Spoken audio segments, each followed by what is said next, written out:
Welcome back to the channel, everybody. It is Monday, May 4th, officially Star Wars Day, so may the 4th be with you. In this video, we go over the top cryptocurrency prices, what happened over the weekend, and what they plan to do in the near future.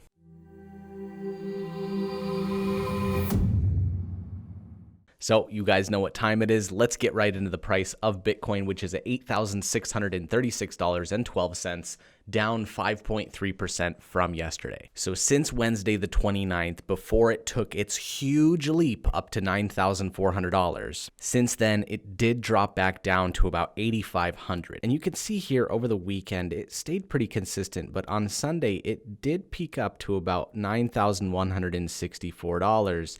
But I feel like now this is going to be our average. So sitting above 8,600 and below 9,200, we're going to be dancing in this range for at least another week coming up to the halving.